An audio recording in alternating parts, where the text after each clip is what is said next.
Let's see the representation of a vector and the modulus of a vector.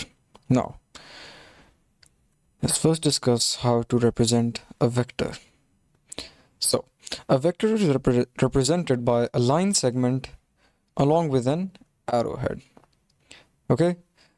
And it is denoted by a directed line segment, a bold-faced small letter, or an underlined small letter. Okay, so here are how. So for example, if you have a vector going from A to B, right? Here's a vector AB. Simple, really. It can be denoted like this. So you write down the terminal points AB with an arrowhead that goes from A to B, right? See this arrowhead over here? It is going from A to B.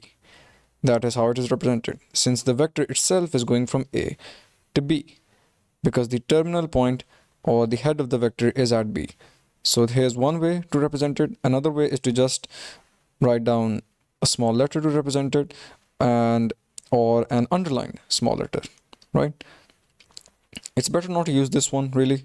It's better to use the other two, because this becomes a bit ambiguous, and these two the two two points with the arrowhead, like the A is the initial point or the tail of the vector, and B is the terminal point or the head of the vector.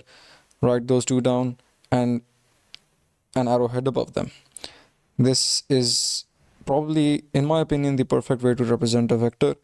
And the last one, this one, also is a fine way, because the underline underneath the letter also explains that it is a vector. The second one can be a bit ambiguous, but you can use that as well, really.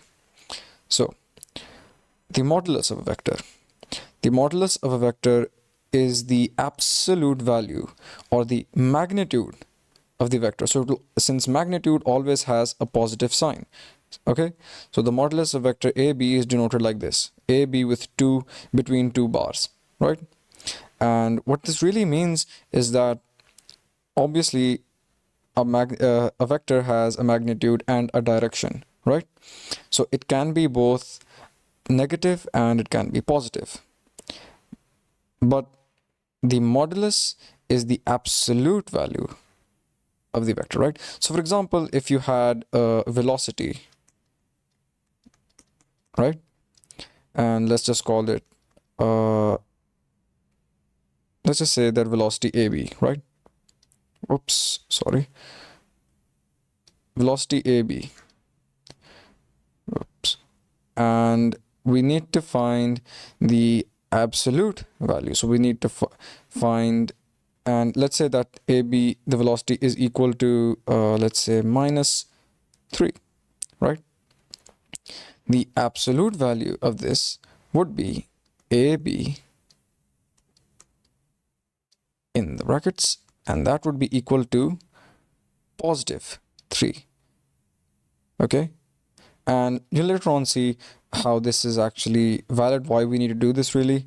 But remember that the modulus of a vector is the magnitude without the direction. The negative sign over here represents that it is going in the opposite direction, right?